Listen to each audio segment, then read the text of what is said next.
그러면 강달러의 후에 예상 기업은 어디냐? 그러면 저는 이 말씀을 드리고 싶습니다. 미중 무역 전쟁이 딱 벌어졌을 때 그런 생각을 하셔야 됩니다.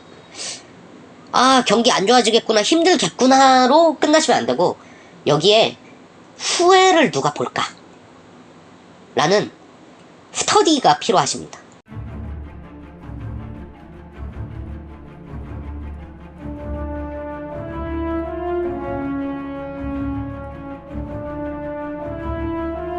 베트남 경제TV 오드리입니다.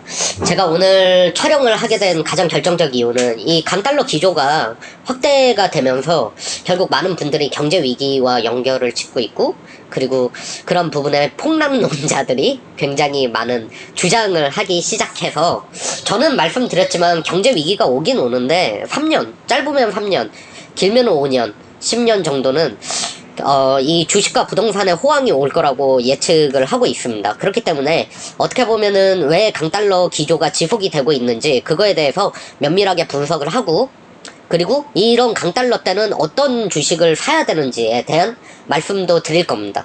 저 역시 지금 사놓은 주식은 사실 지금 코스피가 이렇게 많이 떨어지고 있는 가운데에서도 저는 플러스 10% 정도를 유지를 하고 있거든요. 그리고 한 주식은 굉장히 많이 오르고 있고요. 그럼 그 결정적 이유는 저 역시도 이 미중 무역 전쟁과 강달러를 예측을 하고 주식을 사놨다는 얘기겠죠. 제가 뭐 100% 맞진 않겠지만 제가 기업을 고를 때 하는 어떠한 생각으로 고르게 되는지 그것도 잠깐 말씀을 드릴 거고요. 당연히 강달러 기조와 연관시켜서 말씀을 드릴 거고요. 마지막으로는 이 강달러 기조가 결국 베트남에 주는 영향이 뭔지에 대해서 설명을 드릴 것입니다. 그럼 이 강달러 기조가 지속이 되고 있는 이유는 뭐냐? 저는 크게 세 가지로 보고 있습니다. 우선 첫 번째로 미중 무역 전쟁에 따른 불안 요소. 결국 달러라는 부분은 안전자산적인 성격이 많기 때문에 어제 발표 났죠. 제가 오늘 촬영을 하고 있는 날이 19일인데 어제 발표가 났다시피 미중 무역 협상을 중단하기로 했습니다. 그렇다면 제가 다음 날이 월요일장이겠죠. 월요일장엔 무슨 일이 있을까요? 당연히 코스피에 대한 변동성은 늘어날 테고 환율은 1200원을 당연히 넘어갈 거라고 생각하고 있습니다. 그리고 두 번째로 제가 생각하고 있는 이유는 수출 때문에 지금 강달러 기조가 지속되고 있습니다. 아시겠지만 1분기에는 역성장을 하게 됐습니다. 대한민국이 역성장을 했다라는 가장 큰 이유 중 하나는 결국은 수출이 되지 않았다는 얘기거든요. 그러면 이러한 수출에 관한 부분에 대해서 왜 수출이 감소를 하고 있는지 그거에 대한 설명을 드릴 겁니다. 세 번째로는 4월에 배당을 지급했기 때문입니다. 아시겠지만 대한민국 경제, 특히 주식시장에서 가장 큰 영향을 주고 있는 요인인 주체 중 하나는 외인입니다. 4월에 배당 성향이 늘어나면서 결국 배당금, 작년에 대한 배당금이 나오게 됐고 그거를 본국으로 송금하는 과정에 당연히 국내에는 달러가 줄어들게 되고요. 그러한 영향이 결국은 강달러 기조를 만들었다라고 생각을 합니다. 이제 수출이 감소를 하고 있다라는 말씀을 드리고 싶은데, 우선은 우리나라에서 가장 큰 영향을 주고 있는 산업은 바로 반도체입니다. 우리나라 주식을 함에 있어서 가장 민감하게 봐야 되는 주식이 제가 생각할 땐 삼성전자고요. 그리고 이런 지표 중 하나는 디램 가격에 대한 방향성이 어떻게 가고 있냐에 대한 부분은 정말 인지하고 계셔야 됩니다. 이거를 인지하고 있지 않는다면 결국은 이제 주식으로는 돈을 벌기는 제가 생각할 때는 쉽지 않을 거라 생각을 하고요. 그럼 왜 삼성전자와 이 디램 가격에 대해서 민감하게 반응을 해야 되냐? 굉장히 간단합니다. 한국도 그렇고 베트남도 그렇고 이 삼성이 차지하고 있는 비중이 높기 때문입니다. 다음 장에 있는 잠깐 표를 보겠습니다. 보시면 아시겠지만 반도체 수출의 추이를 살펴봤을 때 이 2018년부터 2019년 2월까지의 자료인데요. 결국 이렇게 지금 디램 가격이 떨어지고 있지 않습니까? 그에 따라서 당연히 수출 비중은 떨어지겠죠. 왜냐면은 디램 가격이 떨어지고 지금 재고 물량을 통한 수출을 하고 있고 결국은 제가 생각할 때 치킨 게임을 하기 때문입니다. 그렇기 때문에 이 수출 비중이 잠깐 줄어든 부분은 있지만 평균적으로 2에서 30% 정도의 대한민국 경제를 이끌고 있다라고 생각하시면 됩니다. 그뿐만 아니라 베트남 경제도 마찬가지입니다. 정말 많은 분들이 착각을 하고 있는 부분이 있는데 그거에 대해서는 제가 좀만 이따 설명을 드리겠습니다. 베트남 역시도 이 삼성이 GDP에 기여를 하고 있는 비중이 25에서 35% 사이입니다. 그렇기 때문에 결국 베트남에 대한 주식시장, 그리고 베트남에서 스마트폰의 40%를 수출을 하고 있습니다. 삼성이 만드는 스마트폰의 40%가 베트남에서 만들어져서 수출이 되고 있고, 최근에 기사로도 나왔지만 LG전자 역시도 한국에 있는 스마트폰 공장을 철수를 하고 하이퐁 캠퍼스로 이전을 하겠다고 발표를 했죠. 그렇다면 베트남 역시도 이런 우리나라의 전자산업에 굉장히 민감하게 반응을 할 것이고, 이 역시도 우리가 삼성과 D램 가격을 주목해야 되는 결정적인 이유입니다. 지금 지표를 보시면 아시겠지만 석유화학 부분, 무선통신 전반적인 부분의 수출이 감소를 하고 있고요. 선박 같은 경우에는 지금 유가가 올라가고 있기 때문에 당연히 증가를 하고 있습니다. 특히 이 부분에선 더 증가할 가능성이 있습니다. 그 가장 결정적인 이유는 최근에 카타르에서 어마어마한 수주량을 발주 경쟁을 발표를 했죠. 아직 결정은 안 났지만 이 부분에서 제가 생각할 땐 대한민국 기업의 수주의 경쟁력이 충분히 있기 때문에, 특히 대한민국은 LNG선에 대한 강점을 가지고 있습니다. 그러한 부분에서 이 선박 쪽에 대한 수출은 증가하겠지만 결국은 많은 포션을 차지하고 있는 반도체 부분이 급감을 하고 있기 때문에, 그 부분에 대해서는 제가 왜 급감을 하고 있는지 다음 장에서 설명을 드릴 거고, 그러한 수출 감소가 결국은 강달러 기조를 만들고 있다라는 점입니다. 승용차와 자동차 부품 같은 경우에 제가 생각할 때 기저 효과가 있습니다. 2018년에 정말 최악의 한 해를 보냈기 때문에 결국 이 승용차와 자동차 부품은 같은 방향으로 보셔도 되고요. 결국은 바닥이 낮았기 때문에 올라오는 이 속도가 빠를 수밖에 없고, 그러한 게 증감률로 나타나진 거지 결국 내실적인 부분의 성장은 아니라는 점입니다. 이게 지금 제가 오른쪽에 있는 이 표 같은 경우에는 이 베트남의 수입에 대한, 한국으로부터 수입을 하고 있는 구성도를 나타낸 자료인데, 이거는 최신 자료는 아니지만 지금도 비슷하게 흘러가고 있습니다. 여기 보시면 아시겠지만 이 지금 여기 적혀있는 이것들이 핸드폰에 관한 부분입니다. 결국 베트남이 한국에서 수입을 하고 있는 게, 제가 많은 분들께도 말씀드리고 싶은 부분이, 지금 한국과의 교역량이 3위임은 분명하지만 베트남이 수입을 한국에서 하고 있는 대부분은 결국 휴대폰과 관련된 부분이고, 이 휴대폰과 관련된 부분이 많다란 얘기는 결국은 이 내부에서의 거래일 가능성이 크다는 말씀을 드리고 싶습니다. 물론 베트남에서 한류 열풍으로 인해 이 소비재의 인기가 올라간 건 사실입니다. 그렇지만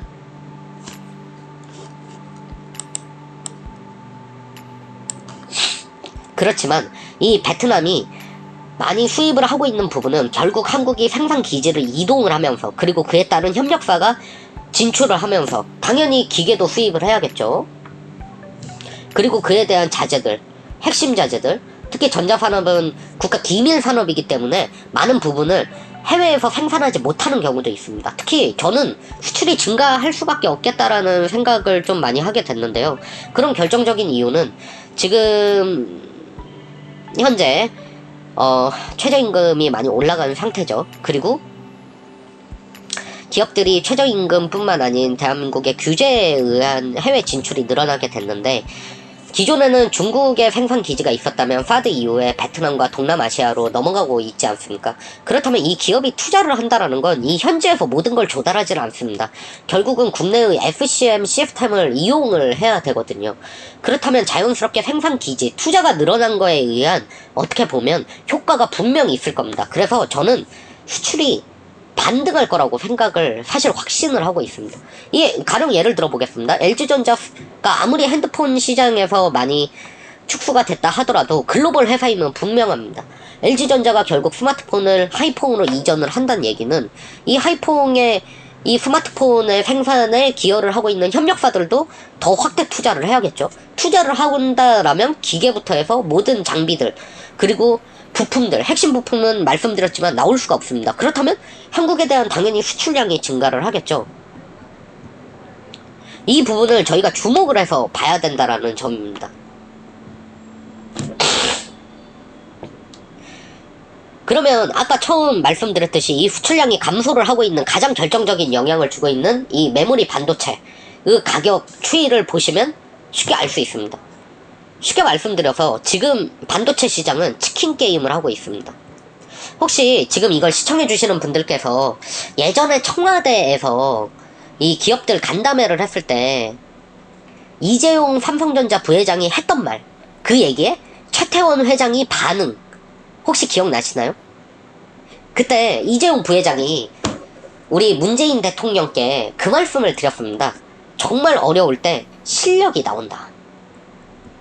그러니까 SK그룹 최태원 회장이 그래서 삼성이 무섭다 라는 이야기를 했습니다. 왜 그런 말이 나왔냐면 여긴 굉장히 뼈가 있는 말들입니다. 제가 기사를 좀 발췌했는데요. 최근 기사를 이데일리에서 나온 치킨게임 못 버티고 생산량 줄이겠다. 100기 꺼낸 D램 넘버 3.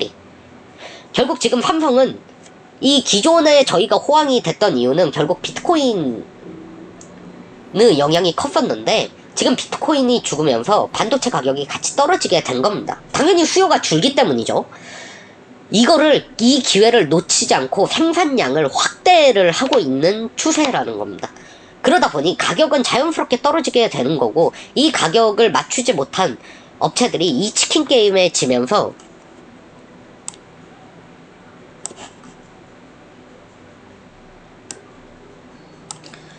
백기투항을 하게 되는 거고, 이러한 백기투항이 결국은 삼성이 비메모리 반도체 쪽에서 확실한 1인자로, 특히 삼성이 좋아하는 말이죠, 초격차를 벌리려는 초격차 전략이라고 저는 생각을 합니다. 그렇기 때문에 저는 아까 말씀드렸듯 일시적인 부분, 베트남이나 동남아로 이전을 하고 있는 이러한 부분이 결국 수출에 반등을 가져올 거라는, 진출로에 의한 수출, 생산 기지의 변경에 의한 수출, 내부자 수출의 증가, 어떻게 보면 내실이, 좀 슬픈 얘기지만 내실이 없는 수출 증가죠. 이러한 수출 증가가 반등을 가져올 거고, 이러한 반등은 결국 강달러 기조에서 약달러 기조로 바뀔 가능성이 높다라는 점입니다. 그리고 두 번째는 이러한 치킨 게임이 끝나게 되면 결국 삼성은 많은 포션, 물량을 가지고 있기 때문에 다시 가격은 오르게 될 것입니다. 이러한 가격 변동으로 인해 제가 생각을 할 땐 충분히 삼성이 저는 반등을 할 거라고 생각을 하고 있고요. 그러한 점에서 당연히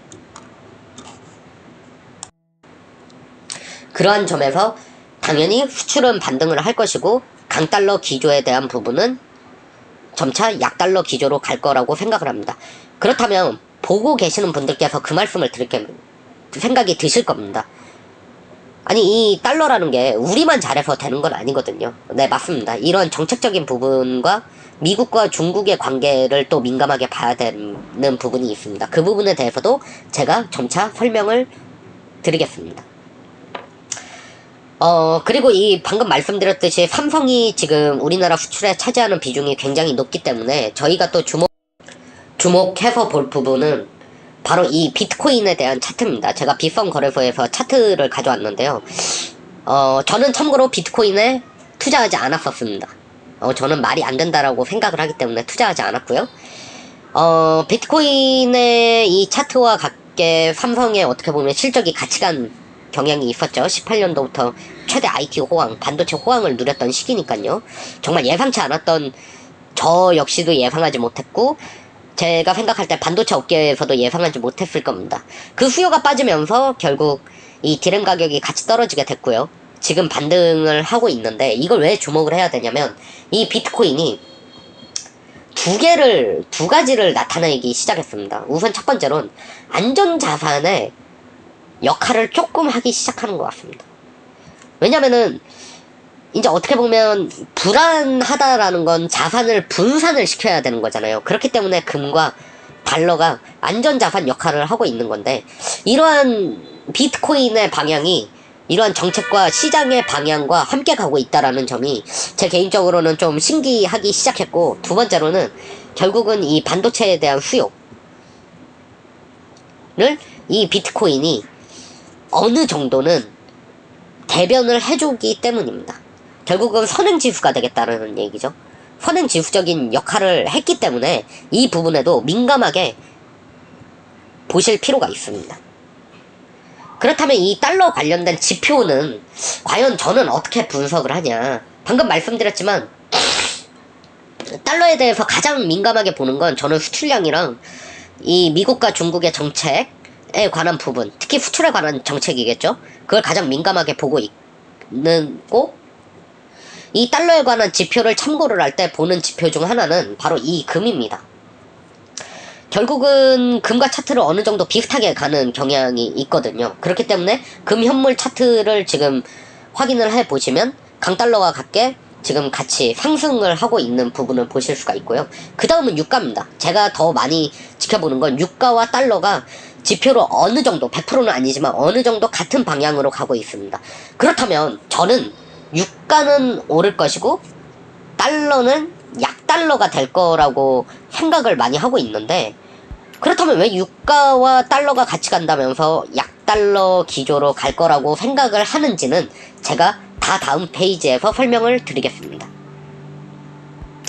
그리고 전 페이지에서 보셨듯이 차트가 같은 방향으로 가는 걸 보실 수가 있습니다.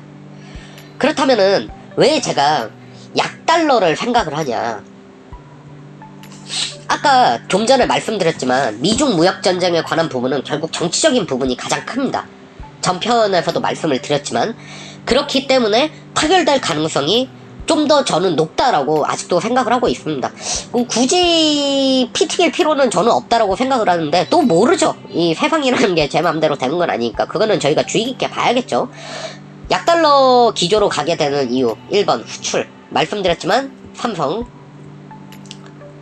반등할 거다. 결국 지금 초격차 전략을 쓸 뿐이다. 2번 이 역시도 내부자 수출 해외 진출 증가로 인한 장비와 내부자재, 중간재들의 수출이 증가를 하면서 새로 공장을 지었다라는 건 생산을 돌려야 된다라는 거고 기존에 있는 생산 기지의 생산량은 줄여야 된다는 얘기이지 않습니까? 당연히 연착륙을 해야 되기 때문에 그로 인해서 내부자 거래, 아까 제가 말씀드렸듯이 베트남의 수출 수입 비중을 살펴보면은 전자제품 여기 보시면은 기계, 핸드폰 부품 이만큼이 거의 투자와 관련되고 생산 기지와 관련된 수출 수입에 대한 지표입니다. 그렇기 때문에 이 수출 부분은 전 더 늘어날 거라고 생각을 하고요. 그래서 지금 정권이 저는 한번 이 다음까지도 지속되지 않을까라는 생각이 있고, 실제로 저는 뭐 정치에 관한 부분을 많이 얘기하는 건 좋아하지 않지만 나중에 제가 정책에 관한 걸 말씀을 드리면 사실 제가 생각할 때 좌든 우든 다 맞는 얘기입니다. 단지 시각이 다를 뿐이죠. 그렇기 때문에 한번 저희도 믿고 따르는 게 어느 정도는 필요하다. 아직 시도하지 않은 거고 저 역시 또 기존과 다른 방향이기 때문에 좀 당황한 부분이 제 개인적으로 뭐 제가 당황한들 뭐 누가 눈 하나 꼼짝하겠냐마는 뭐 우선 저는 좀 믿고 하는 편이라서 리더를 우선은 믿고 한번 지켜보는 게 더 중요할 거라고 생각을 합니다. 그리고 세 번째, 이 약달러로 제가 갈 거라고 생각하는 세 번째 이유인데요, 바로 통화량 때문입니다. 지금 제가 이건 아파트와 전혀 관련이 없는데 보시기 가장 좋은 걸 찾다 보니 제가 이거를 캡처를 해서 이제 한국은행이랑 KB에서 만든 자료를 쓰게 됐는데요. 결국 이 통화량이라는 건 계속 M2 통화죠. 광의 통화가 계속 증가를 하고 있고, 이게 증가하기 때문에 결국 물가가 오른다는 얘기고요. 이 물가가 오른다라는 부분이 결국 이 아파트 집값을 올렸다는 얘기인데, 이 아파트 집값이 올라간다라는 건 결국 이 가격적인 요인이 같이 들어가는 주식도 같이 올라가겠다라는 이야기가 될 수 있습니다. 그리고 파이낸셜 뉴스에 나온 자료처럼 지금 현재 가계대출이 감소를 하고 있고, 제 개인적으로는 이 가계부채를 굉장히 정부는 잘 잡고 있다라고 생각을 하고 있습니다. 그리고 물론 부동산 시장에 줍줍족이 생기게 된 영향도 있지만 그로 인해서 부동산 가격이 저는 더 가지 않을까, 결국 소수자에 의한 건 가격을 올리기가 너무 좋은 구조로 갈 수가 있거든요. 그리고 3기 신도시에 관한 부분도 저는 한몫 영향을 줄 거라고 생각을 하고 있고요. 그리고 보시면 아시겠지만 이 시중 통화량이 이제 연속 감소를 하고 있다, 이런 얘기도 있지만 결국은 이 광의 통화에 관한 부분은 계속 증가를 하고 있고, 지금 이 정부가 정책으로 지금 잡고 싶어하는 이 시중 통화량, 특히 이 부채적인 부분, 결국 건전성을 올리겠다란 얘기인데, 건전성을 올리고 대신에 정책을 확대를 해서 이 광의 통화량을 증진시키겠다라는 목적, 그리고 이 통화량의 증가는 결국 기업의 활성화를 시키겠다라는 큰 빅 퓨처가 있다는 얘기죠. 그러면 이러한 부분이 종합이 되었을 때 결국 정부는 금리 인하 카드를 저는 꺼낼까봐 좀 걱정이 되지만, 통화량이 증가를 해서 결국 약달러 기조로 끊어내는, 결국 제가 말씀드렸던 세 번째 통화량에 관한 부분에서 한국 역시도 통화량을 증진을 시킬 거다. 그리고 미국 역시 금리 인하와 지금 현재 돈을 더 찍으라는 많은 요구가 있습니다. 결국은 전체적인 부분에서 전 세계가 경제를 확대를 시키기 위해서 지금 한미 중 전부 다 통화량을 확대를 하고 있고, 금리 인하 요구를 하고 있고, 뭐 중국은 아니지만 요구를 하고 있고, 그리고 정책적인 정책을 많이 펼쳐서 시중의 통화를 늘리도록 노력을 하고 있다라는 점에 저는 약달러 기조, 세 번째 약달러 기조로 가는 이유입니다. 그래서 저는 결국 약달러로 꺾이게 될 거다, 그게 하반기가 되지 않을까 라는 조심스러운 입장입니다.